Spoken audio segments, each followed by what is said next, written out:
apologizing, and no, he won't be changing his ways on how he responds to controversy. And today he is knocking the mainstream media for twisting his words and using it against him. In moments, former Speaker Newt Gingrich is here. But first, Donald Trump on the record and responding to the outcry over his comments that Second Amendment people need to stop Secretary Hillary Clinton from winning the White House and appointing Supreme Court justices. You're getting a little heat over this Second Amendment comment that you made. And, in fact, Senator Elizabeth Warren, who is a supporter of Secretary Clinton, tweeted, "Real Donald Trump," that's your Twitter handle, "makes death threats because he's a pathetic coward who can't handle the fact that he's losing to a girl." Your response to that? Well, look, you know what I think of her. She's not much, believe me, not much. And a lot of other people know she's been a totally ineffective senator. Everyone knows it. I will say this. What I said was absolutely, everybody was there. They heard it. They thought it was fine. Rudy Giuliani actually was there. He defended it this morning and said it was absolutely fine. What we're talking about is political power. There's tremendous political power to save the Second Amendment, tremendous. And you look at, the power they have in terms of votes, and that's what I was referring to. Obviously, that's what I was referring to, and everybody knows it. Everybody knows it. And so I have to tell you, the NRA came out. It wasn't a bad joke. The NRA came out. Yeah, I mean, let me just ask you. Speaker Ryan thought it was just a bad joke. What you're saying is that this was an intentional statement about the power of the Second Amendment advocates. Is that what you're saying? No, Speaker Ryan didn't say it because I think they just asked him about it. He didn't know about it, and they just said, well, maybe. Look, this is showing the power that people have for the Second Amendment. There's a lot of power for the Second Amendment. They want to be able to keep their guns. They don't want them taken away. Hillary Clinton wants to have the guns taken away. You look at what her agenda is, and if she starts appointing judges and other things that she wants to do, she's very much against guns. And I'm a very pro-Second Amendment person, and there are a lot of people that agree with me. And frankly, if you look at all of the comments this morning, I mean, the comments have been tremendous on that statement, and it's really awoken people having to do with the Second Amendment and the voting power they have as a bloc. It's tremendous. The NRA came out with some very positive statements last night and this morning. People want the Second Amendment protected. It's very important, and they have a lot of power in doing it, voting power. Now, former Speaker of the House Newt Gingrich is here to go on the record. Nice to see you, Mr. Speaker. Good to be with you. And, of course, he pivoted to the NRA issue in the Second Amendment. But what he's getting heat for is the comment they made about the Second Amendment and Secretary Clinton. Your thoughts? I think this is such garbage, it's unbelievable. And, of course, what happens is a reporter runs up to Paul Ryan, gives him the reporter's version, and given him the reporter's version, Ryan then responds. Every Republican should learn this will be the most decisively one-sided news coverage in American history, and that you can assume every day that people are going to take Trump on and are going to try to distort what he said. I saw what he said. I read what he said. I thought the coverage the first couple hours was an absurdity, and then they, of course, spent the last 24 hours on it. By the way, if you look at what Strickland said, which is clear on tape, and which he said to a huge audience about being happy that Scalia died, it is pretty bizarre by comparison. Well, as you might imagine, the Democrats, many of them are scandalizing, giving him a lot of heat. And to be fair and balanced, here's what happened in 2008 when Secretary Clinton was running against then-Senator Obama for the nomination, and this is what she said. My husband did not wrap up the nomination in 1992 until he won the California primary somewhere in the middle of June. Right? We all remember Bobby Kennedy was assassinated in June in California. Ouch. She got a lot of heat then because the implication was that she should stay in the race in case then-Senator Obama were assassinated. Well, again, I think I suspect she was in a stream of consciousness memory. I don't think she was suggesting that Barack Obama was going to get assassinated. But we all jump on it. Of course. Look, the news media is always going to jump. This is a year when they're going to jump 80 or 90% of the time on Donald Trump and 5 or 10% of the time on Hillary Clinton. And we just have to understand that's the business we're going to be in for the next 90 days. All right, well, let's bring in then-Senator, now President Obama. Today, John Cass, who is a columnist with the Chicago Tribune, tweeted this. Obama also joked about rubbing out his opponents the Chicago way. If they bring a knife to the fight, we bring a gun. Obama, Philly, 2008. So they all say it. They all do it. They all do it. By the way, as long as we're going to talk about Chicago for 1 second, 9 people were killed in Chicago on Monday. This president has had over 3,400 people killed in his hometown since he was sworn in, more than we've lost in Iraq and Afghanistan in the same period. Nobody does anything. Nobody talks about it. It's Hillary Clinton's birthplace. She was born in Chicago. Nobody goes and says, we have got to find a fundamental change. This is about real killings, not about rhetorical language. And, of course, there's the story that we reported on yesterday where there are gang snipers apparently wanting to kill a cop in Chicago. Yep. Anyway. Mr. Speaker, do not go away because we have more with you. Right now, everything that you haven't seen in our interview with Donald Trump, here it is.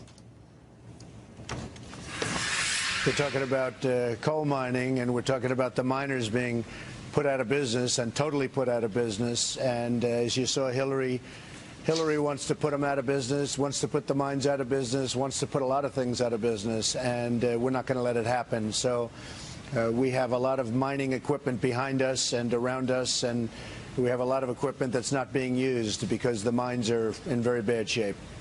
I know the criticism of Secretary Clinton about mining, it erupted, I think, in March, but back in November she did put forward an energy program that I think, I think perhaps more people might have thought it was not so anti-miner. She did have a program. I'm curious for you, do you have any sort of concerns about the environmental impact of mining, and do you have any concerns about the danger to the miners who work down below in these mining, in these mines? Well, the miners want to work, and they want to do it. That's what they love. In fact, I've asked them, you know, in West Virginia, where we had such a tremendous turnout and tremendous returns, I spoke with the miners. That's what they love to do. And the safety now is really, you know, they've really brought it to a new level. So it's really wonderful from that standpoint. But that's what they want to do. They want to be miners. And Clinton said not so long ago, as you know, a few months ago, she wants to put the miners and she wants to put the mines out of business.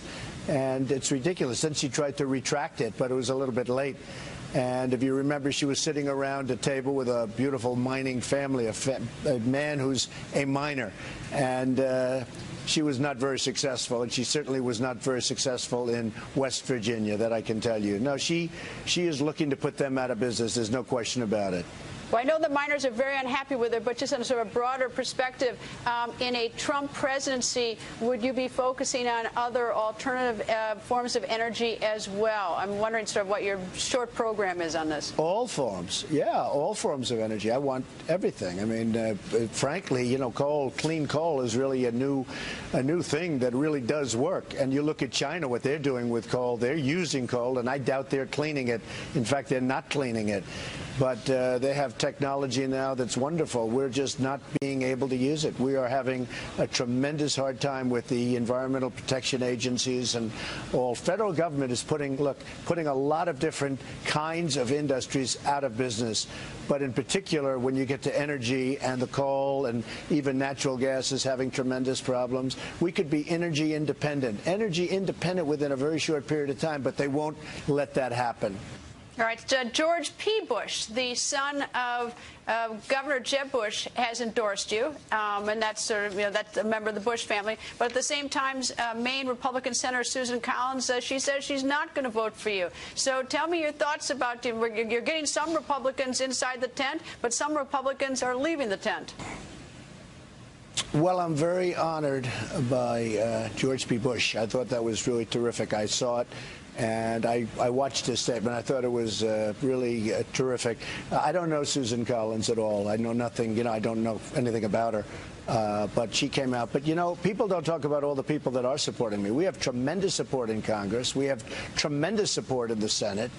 Jeff Sessions as an example. I mean, we have tremendous support in the Senate. And, frankly, you look at the polls, the way they're tightening up, people are starting to get it. And then you look at what's going on with Hillary, with selling government and, you know, all of the things that have come out today on the front page of a lot of the papers. And you look at what she's doing in terms of pay for play and play for pay and all of the different things, and they name it different, you know, all of the different things she's doing. I'm telling you, it's starting to come out. And look at the way the polls are tightening up, and they're tightening up very fast. And I think a place like Virginia, where I am now, or a place like, as an example, Pennsylvania, I think Pennsylvania is going to be very strong for us. Now, she's spending tremendous numbers of dollars. I mean, tremendous amounts of money on ads. In fact, I just got here and they say ads are all over the place, and I haven't done that yet. We will be doing it, but I haven't done it yet. We've been very successful in raising money from small donors. We're getting $61 a shot. Last month we raised $82 million. We haven't done it yet, but I will say this. I think we're doing very well, and we have a long way to go. All right, let me turn to the debates, and they're just being set up. I mean, they're being arranged. I happen to like the sort of the concept of the Lincoln-Douglas debates where there's no moderator, but that's just me. I'm curious, you know, do you have any sort of thoughts on how it can be, the debates can be more effectively done for the American voter? How would you like to see them done? Well, I'd just like to see a fair moderator. That's all I'm looking for, because, you know, we have a lot of very unfair people treating us as Republican and as conservatives. If you're a Republican and a conservative, you get very unfair treatment. Look at what the New York Times said the other day. They practically admitted it. I mean, I've never seen anything like that. They practically admitted it. But you look at the unfair treatment by the media, it's incredible. But the good news is people understand that. People know it's unfair, and I think that maybe will reverberate, and we'll see what happens. But no, I want to do the debates. I did very well in the other debates, obviously, otherwise I wouldn't be sitting here. And I think we're going to have very good debates. I do think this. I don't think they should put them opposite NFL games, because I think that's really unfair to do that. And, you know, I probably Hillary Clinton would like that, but I don't think they should be opposite NFL games. And I want to see a fair moderator, and whatever else we'll look at. But certainly I want to do the debates. All right. What about the format, and what about selecting the moderators? Are you going to? I mean, what's sort of the impact? What are your sort of thoughts on that? Are you dealing with the debate commission now? Are you having any part of this? We've just started. In fact, I think Rudy Giuliani will be working with them, and Paul and a couple of my people. But Rudy will be very much involved in terms of that. I just think we should have them similar maybe to what we did with the Republican debates, except there'll be two people instead of ultimately there were 17. I guess in the end we had, what, 17 people we started. We actually had two stages, so we don't have to worry about that. But I think that debates between the two of us would be very good. I think it would be very interesting. I think it's going to be very revealing for the public, and I look forward to it. But I would think something like what we had with the Republican debates, or what they had with the Democrat debates. I thought that with those debates, you know, they had Hillary and they had Bernie, and they were standing up, talking, and I think that's probably about as good as you're going to do. You want to have a fair moderator, that's all. All right. You mentioned the swing state polls, and I looked at the Quinnipiac polls. It's close in Florida and Ohio, which, of course, is very important to the Republican ticket. Pennsylvania, not so much. The one I saw was about, I think, about a 10-point difference. But what is your – do you have a ground game? Have you already gotten started on that? What are the plans there? We do, and I think we're going to do very well in Pennsylvania. I was a little surprised to see a 10-point gap. In Ohio, we're doing well. In Florida, we're doing well. But we haven't really started yet. You know, we haven't started any ads. She's spending a fortune on ads. I mean, I literally came to Virginia, and I've had 5 people say, all you see on here is ads. And the ads are false ads, by the way. They're ads that are just absolutely, in many cases, many of the things they say are absolutely false. Not 100%, but much of it. And I will say that I think that's disgraceful. And they know it's false. They know it's false. They're putting on ads where they know some of the things that they're saying are wrong, but they put them on anyway. But we haven't started that process yet, and we will be starting it pretty soon. I think Pennsylvania, with the mines, with the coal miners, with the steel workers, and with how poorly those elements of business are doing, and you know, I think we're going to do very well in Pennsylvania. So I was a little surprised. Now, Pennsylvania hasn't been won by the Republicans for quite a while, but I think we're going to win Pennsylvania. I think we're going to win Pennsylvania easily. Hillary, again, you have a lot of miners in Pennsylvania. You have a lot of steel workers in Pennsylvania. Look at what's happened to steel production in Pennsylvania. Look at what's happened with the mines of Pennsylvania. They're really becoming non-existent. So, and she's totally against them. So I think we're going to do very well in Pennsylvania and all over the state, not just with the 2 industries I talked about. You've never run for office before. This is the first race you've ever run. What has surprised you the most to date about the process? How smart the people of this country are, because they're reading false narratives, they're reading false newspaper articles and seeing false things on television, and I mean really biased reporting. And they don't, and here I am. I'm sitting here in a very close race, what will be and what already is shaping up to be a very close race. So the people are so smart. They get it. They really get it. And they're seeing it more and more. And I think they're going to get a great lesson. And it's not a fair situation. It's a rigged situation. In a certain way, it's rigged by the media, if you think about it. Now, the other day in North Carolina, I was there yesterday, and we had amazing crowds in North Carolina, as you probably noticed. But we were talking about voter ID. Voter ID seems to be eliminated in North Carolina. I think that's, very unfortunate. Voter ID. Does that mean that anybody can just go in and walk in and vote? That's very unfair. That's very unfair. So we'll be working on that situation with the governor of North Carolina, who is, I think, going to be asking for a stay. But when you see that you don't need identification to go in and vote, or proper identification to go in and vote, a lot of states, fortunately, have been upholding it. But in the case of North Carolina, they didn't. So that's a problem. But look, when I look at the media, how one-sided it is, how biased it is, it's incredible. I mean, it's incredible. Donald, thank you very much for joining us, and I hope Secretary Clinton joins us as well. We've invitation. Ohio Governor Ted Strickland is now running for the U.S. Senate in Ohio, and now an audio recording capturing Strickland making a joke about the death of late Supreme Court Justice Antonin Scalia. My friends, a lot of average citizens out there don't understand the importance of that court. I mean, the death of Scalia saved labor from a terrible decision.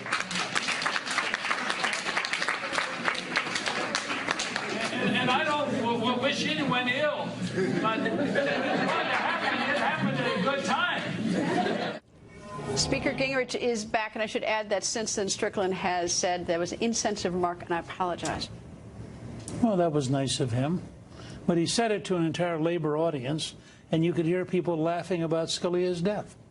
And it's just unfortunate. I mean, it's, again, how partisan we've become, how polarized we've become, that Strickland could even think of that. Well, I went into his Twitter account, and this was what troubled me, is that in reference to the Trump comment about the Second Amendment, this is what he tweeted. This is Ted. This is beyond any decency. Trump just suggested someone should shoot Hillary Clinton. Absolutely disgusting. So he finds that absolutely disgusting, but he finds laughing at the death of someone else as this funny. Is also, Greta, this is also a good illustration. There is nothing in what Donald Trump said that suggests shooting Hillary Clinton. What he just said, and you've seen Democrats all over the country do this, they take a Trump statement, then they leap out to here, then they condemn this thing out here, which was not in Trump's statement. Well, this is what Secretary Clinton said in part today. She said, let me say something that I think is critical difference between my opponent and myself. Words matter, my friends. So I'm interested to see what she says about the words of the Senate candidate Strickland in a key swing state that could shift the power in the Senate. You were very good at keeping people calm and reasonable on this show, so I'm going to try to respond in a calm and reasonable way. For a candidate who is a liar, who lies about lying, who as recently as this morning had emails revealed indicating that they were selling the Secretary of State's offices in order to raise money, for her to say words matter is bizarre. I mean, she's done nothing all year except lie.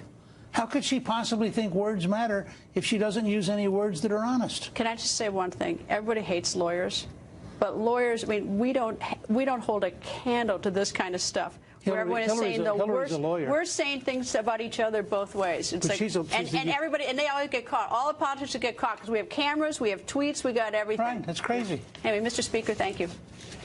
And